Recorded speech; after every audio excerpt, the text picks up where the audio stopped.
अब भाई है वो गईले भाई आग लाग जाता इतनी मनी में मान जाए इनकर तब कदम के बटोरी के बांध के लेके भागे लगे माई बाबू कैले बवे वो कहतिया माई बाबू कैले बवे तेमने नु हमनी करम जा माई बाबू मने ओकर ये गाना गइले होई हैं गाना आया था लुंगी में नागबा। वो नचनिया नचतिया सब लोग देखता जेकरा जौन विभाग निक लागता केहू के ऊपर निक लागता ऊपर नजर गड़ैले एकदम टक टक पसीना होता तो पूछता अब ठीक लागता केहू के नीचे निक लागता नीचे लगाता छोटका लइकन और आने वाला सब बुर्बक नंबर 5 जवन आगे बैठ के देखे नाच उ नीचे बैठल लगा रहला अपने सब हे आनंद कंद सच्चिदानंद हे इंद्र प्रभु तनी मारी ना मुर्गी की गोलैया नाच नाच देवे जब गोलैया नाच नाचली से त लहंगावा फैल जल है तरी लहंगावा वही में से तेरे टका टका देखला कोई पंच पनीगरे गिर जाई आई मुंह पुता जी से नीचे देख के बैठ के ज्यादा ना देख।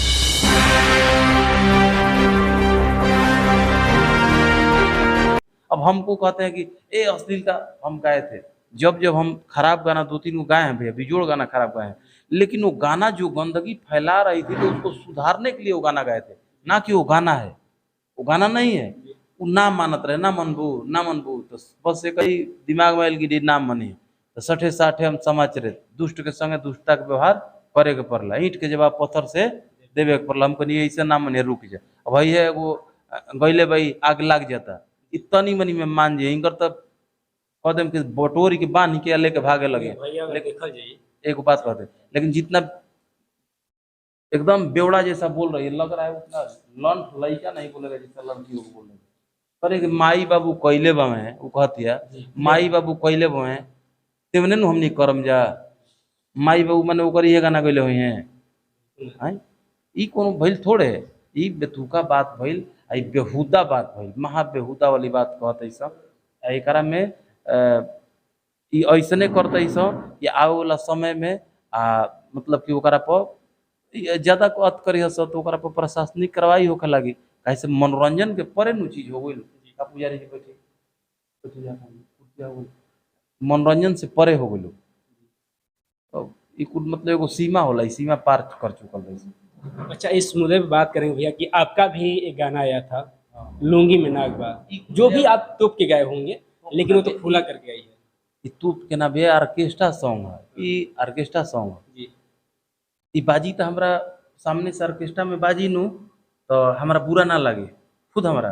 ऑर्केस्ट्रा में बैठल बन जा बारात में बैठल बन जा लेकिन हम जो कहने कि सुधारे वाला गीतिया गल रही आइडिया 1 मिलियन से पार बा आइडियो संग वाला गाना संग तूफानी वाला हम नाम नहीं लिया चाहत लेकिन वो गईले रही तो सुधारे खातिर गीत गावल रहे ना कि वो गाना लेकिन वो गीतिया ऑर्केस्ट्रा में बाजी तो हमारा खुद गला नहीं हुई क्या गंदा गाना भाई खुद हमारा महसूस हुई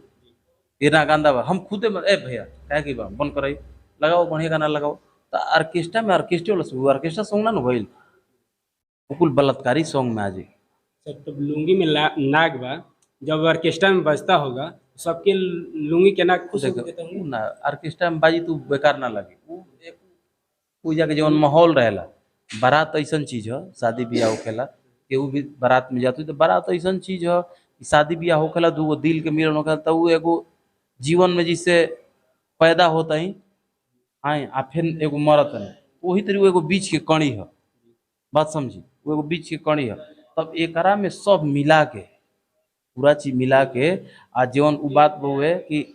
शादी ब्याह हो गल तो बाबा बैठल बे दादा बैठल बे फूफा बैठल बे मौसा बैठल बे नाती बैठल बे पोता बैठल बे वही सामने गाना बजाना होला आ एक नचनिया नाचतिया सब लोग देखता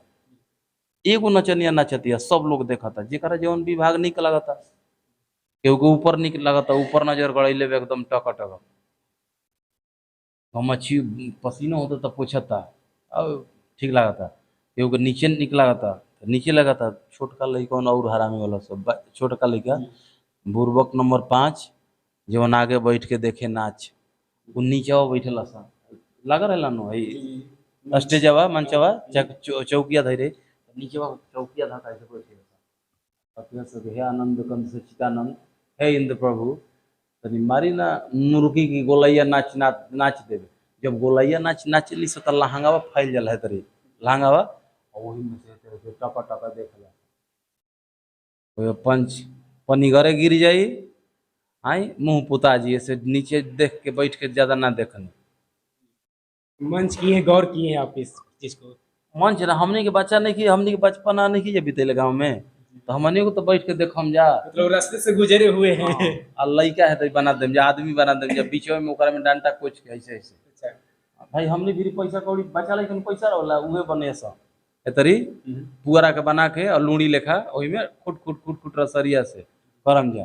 अब सियान आदमी राइफल में के नालवा में राइफलवा में पैसा खोस के धरई है, तो हमनी के बचा रहम जा, तो हमनी के फरनाठिए फारिगो में पैसा खोस के ए ला मान लीजिए जौन बात में खुश रहम, हमने भी फरनाठिए वाला होखेला उ मनोरंजन के चीज है। तो लुंगी में ना बजे उन गाना अफसोस ना रहेगा ना, वो कुल मनोरंजन के लेवल में बा। अच्छा, आपका दर्शक यहीं ज्यादा गाना पसंद करते हैं इसी तरीके से? हाँ, इसके ये क्या सच्चाई बात बा।